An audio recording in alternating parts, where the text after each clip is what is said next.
Thank you, Alan, and good afternoon, ladies and gentlemen. Like many of you, my professional life has been committed to the red meat and livestock industry for as long as I can remember. I'm passionate about helping drive our industry forward and realise our ambitions as a great Australian success story, not just now, but for generations of farming families to come. It's a privilege to be in the role of Managing Director of MLA, overseeing the investment of $270 million in research and marketing projects on behalf of tens of thousands of red meat producers in order to foster the long-term prosperity of our industry. MLA's 282 staff in 11 offices around the world are committed, ambitious, hardworking, and focused on delivering transformational change for our cattle, sheep, and goat meat producers. I thank all of our team for their ongoing efforts. Each year, MLA's AGM is held at a different location across Australia. In 2017, we're in Alice Springs, 2018 in Canberra, and last year we're in Tamworth. This year's AGM was due to be in Toowoomba, but in July we took the decision to make today's event a virtual one. It's a crucial time in MLA's event calendar, and despite COVID-19, this year is no exception. Throughout November, we've delivered 5 webinars with a focus on redefining resilience for our industry. And while it's incredibly disappointing that we're not in Toowoomba, if we can, we'll be there this time next year. It remains a priority for MLA to ensure our events have a positive impact for rural and regional communities in Australia, and wherever possible, we hold our events in these places. It's been frustrating not being able to get out into the industry and directly engage with you, your community, or to attend local events. Only a few weeks ago, I had the first opportunity to return to our family farm in Gunnedah, which I haven't been able to do since Christmas. And it also included seeing the improvement in the land and livestock, and also marking some lambs which have done extremely well over the last few months, and we certainly felt that. It's good the restrictions are starting to lift, and when we're able to get out a bit more, I really look forward to seeing many of you face to face. 2020 will be remembered as a year of great historical significance. It's tested our resolve, our ways of communicating, and our willingness to put other people's needs before our own. And it's also really put our businesses to the test. Red meat supply chains have been under extreme pressure, and although the devastation resulting from COVID-19 will be felt in many industries for many decades to come, our industry remains in an incredibly strong position. Despite the challenges shared globally, we've seen countless examples of hard work, resilience, and unity shine through. And that certainly applies to our industry. And while hard work and resilience is nothing new for red meat producers, we have so much to gain if we're more united in the face of adversity. So what are some of the challenges we face? Natural disasters, climate volatility, pests and disease, trade tensions, global competition, political uncertainty, alternative proteins, the denigration of our industry by those with vested interests. And with those sort of challenges before us, together with the negativity of some within our own ranks, you could easily be forgiven for thinking the sky's falling, but it's really not. After enduring horrendous conditions during the past 3 years, the red meat industry has emerged in fantastic shape with a really promising outlook. Australia's red meat industry is highly regarded around the world. Our reputation for delivering on eating quality, traceability, sustainability, food safety, and of course taste is second to none. With a forecast global protein shortage driven by African swine fever and demand set to grow at unparalleled levels as consumers become increasingly affluent, we're looking at a 3 to 5 year window of increased prosperity. For me, our greatest challenge is how our whole industry can be united in seizing the opportunity this unprecedented global demand for protein provides. However, it's only by working together that we'll reach our true potential. Many years of work into diversifying our red meat markets has come into its own this year, as pandemic woes and geopolitical tensions are ridden out with minimal disruptions to export volumes and values. The ability of exporters to divert product quickly to different markets has a built-in safety net for profitability. Ensuring our customers are aware of the wide range of products we offer has been a strong focus that's also paying off. A market like the US, for example, which has historically been a beef trimmings market, has in the past 5 to 10 years grown as a grass-fed cuts market a Wagyu beef market and a grain-fed beef market. Or take Korea. As the food service sector globally took a significant hit, it left many exporters with high-value cuts traditionally destined for this channel in need of a solution. MLA's in-country Korean team worked with exporters to create a new channel into Korea for high-value tenderloins through promotions with retailers, e-commerce and meal kit providers. Korea has since become the largest export customer for Australian tenderloins during June to August, a 58% increase from the same period last year. Since March, a significant focus for MLA has been to support food service and retail businesses to pivot operations, as well as ensuring industry had access to timely information to ensure they could respond quickly to changes in consumption patterns. To complement a range of existing MLA online resource hubs dedicated to high impact areas, a number of which we developed in the last 18 months, responding to our significant challenges that we've been dealing with, and hubs like the mental health hub that we set up to provide a central spot for everybody or anybody to be able to connect to the full range of services available to our industry in such an important time. We did the same thing in the bushfire recovery and how we approached that with the information that we had and provided by others, including the state governments and departments. We also released an online COVID-19 hub with the latest insights and analysis. We also undertook several digital business development activities and launched a regular on-the-ground podcast, which provides the latest information from key international markets. MLA's marketing programs have also adapted in response to a constantly changing operating environment, with a focus on ensuring consumers have practical cut, cook, and meal information and reinforcing red meat's unique nutritional credentials. Australian beef sponsorship of MasterChef Australia earlier this year, just as the COVID-19 lockdowns began, is a great example of how we've responded to some of these challenges. Home cooking and consumption of media spiked as a result of restricted movements. There was also feedback from the processing sector asking what could be done to promote premium cuts normally bound for food service. With MasterChef, the focus was on premium cuts and the idea of having a restaurant-style meal at home. The sponsorship was extremely well timed and presented an ideal opportunity for Australian beef to connect and resonate with consumers. The series attracted the biggest entertainment audience of the year, reaching 12.4 million viewers, almost doubling the traffic to the Australian beef website and resulting in a majority of viewers feeling more favourable about Australian beef. 2020 has also been a significant year for MLA. We're subject to an independent evaluation of our performance, and we released a strategic plan, as Alan mentioned, for the next 5 years. The independent performance review showed, despite a tough operating environment, MLA is doing a good job. And while a positive review acknowledges we're on the right track, there's much we can learn and do to set the organisation up for ongoing success. We don't want to just be recognised as being on the right track or being good or doing well. We want to set standards ourselves which make us proud to deliver against the investments we're making for our stakeholders. We should expect to achieve 100% of our ambitious key performance indicators. And we should acknowledge if projects or programs that we're working on are not achieving the desired outcomes, and we quickly move to reallocate those resources to other areas which provide greater potential for impact for our levy payers. We're aiming for transformational change, and that's only achieved by those who are daring enough to give it a go. And we're certainly lining up for the challenge. This approach forms the foundation of our strategic plan out to 2025.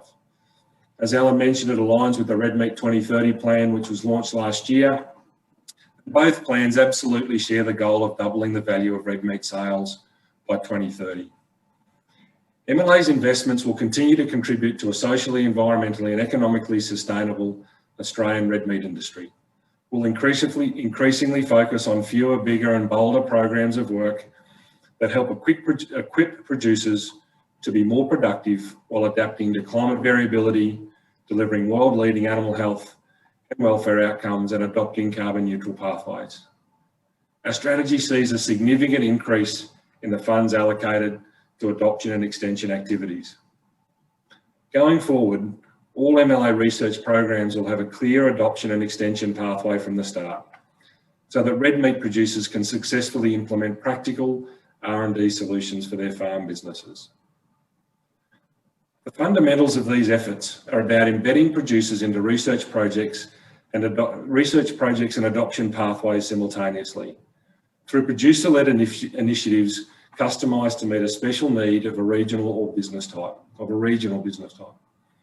This includes things like the Producer Demonstration Site program, where there's currently over 50 projects spanning nearly 300 properties that are involving hundreds of producers directly and thousands engaged through observing these demonstrations.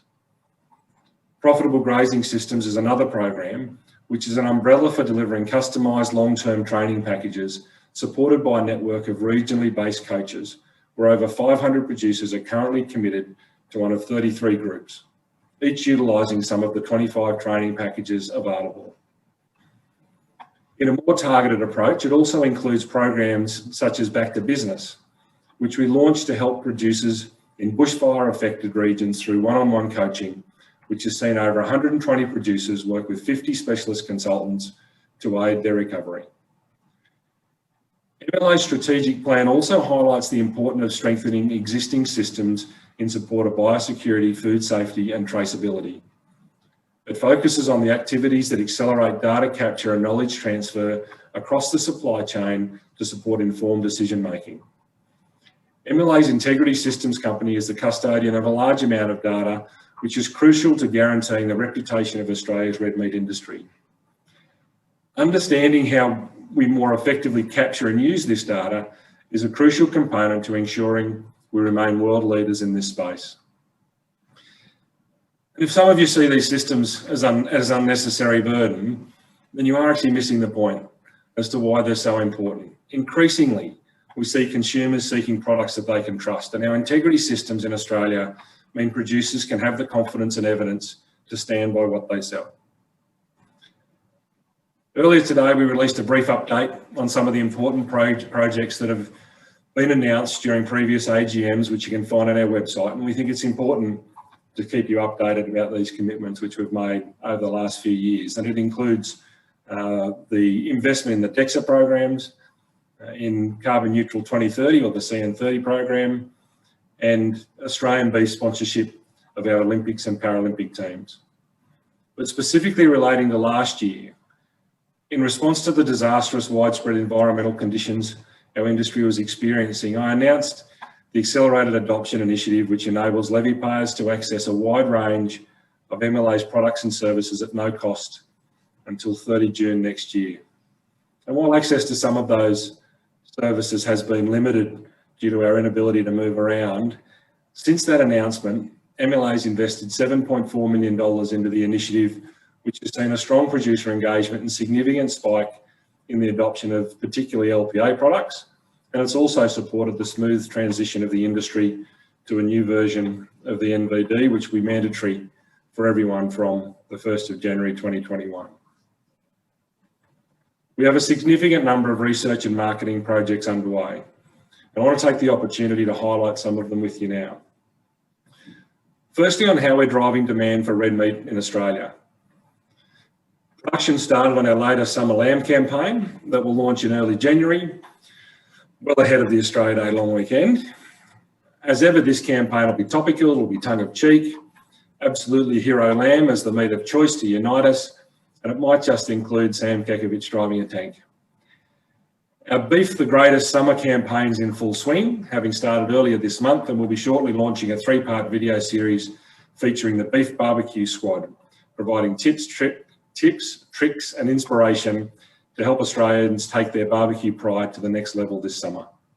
In our international markets, against a backdrop of increasing global competition, our focus remains on building relationships, driving consumer demand and improving market access. In Japan, which has regained the top position as our largest beef market in both volume and value, our priority is to ensure Australian red meat is front of mind for Japanese consumers. MLA's largest annual consumer campaign in Japan reinforces the message that Aussie beef is Genki, which roughly translates to Aussie beef is good for health, vigour and the spirit. During COVID-19, Australian exporters have increasingly turned to MLA's international representative offices in all our major markets for ongoing support. MLA's market access initiatives support industry and government to defend and maintain existing favourable access conditions, position Australia strongly in trade negotiations, and assist with the alleviation of trade barriers. And the signing this week of the Regional Comprehensive Economic Partnership Free Trade Agreement, which was signed and announced on Sunday, which is the biggest in history, is a great example of why we continue to work in this area.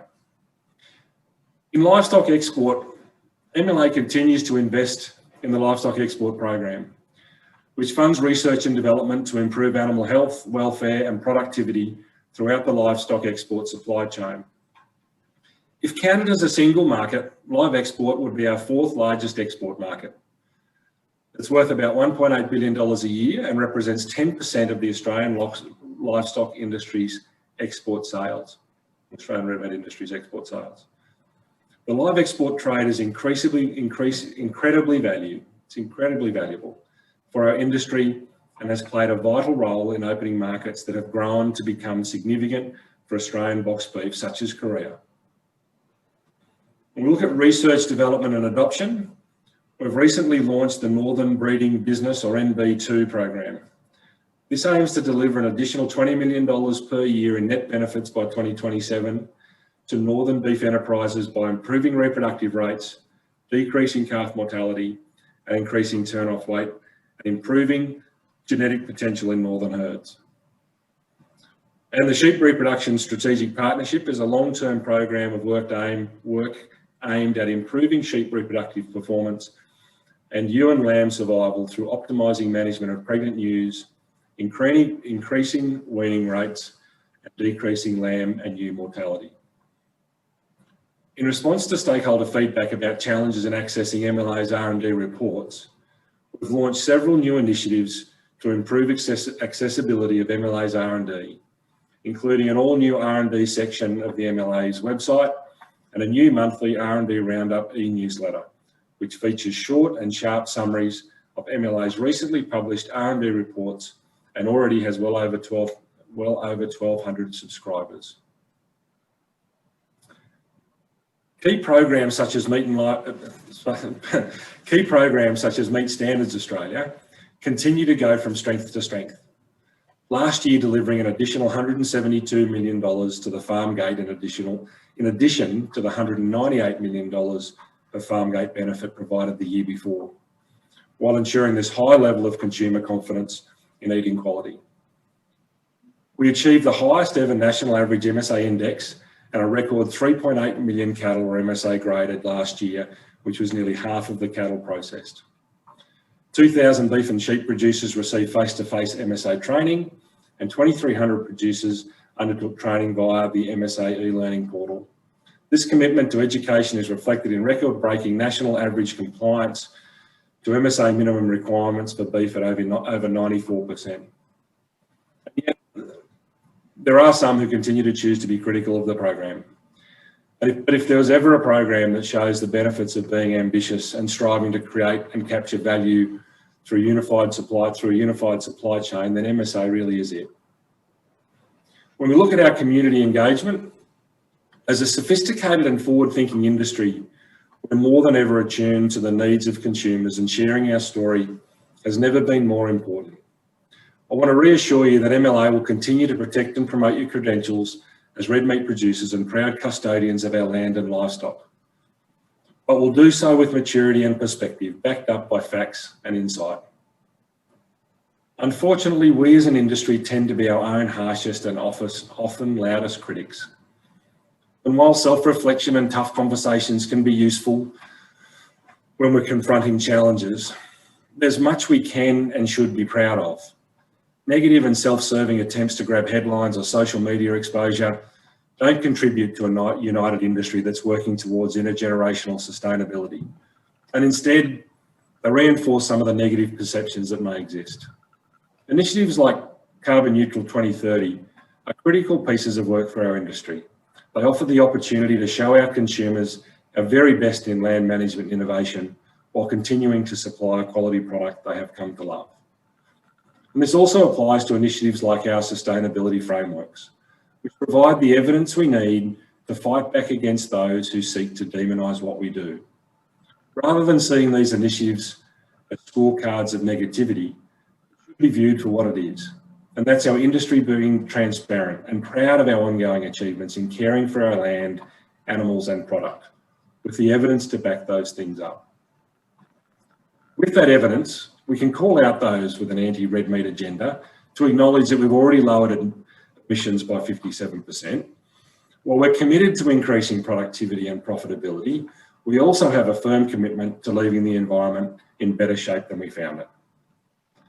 COVID-19's clearly demonstrated that the global emissions reduction challenge is a collective one, with environmental impacts shared across many sectors. Simply laying the blame on livestock production is a redundant and misleading argument.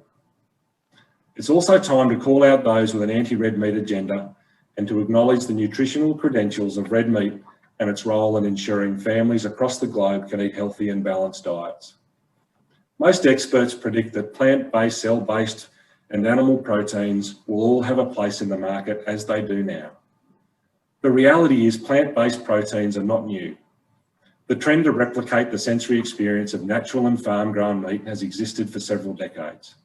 However, when we look at issues of labelling or calling plant-based proteins meat, our industry starting position should be that if something is labelled or called meat, then it must be a traditional animal protein.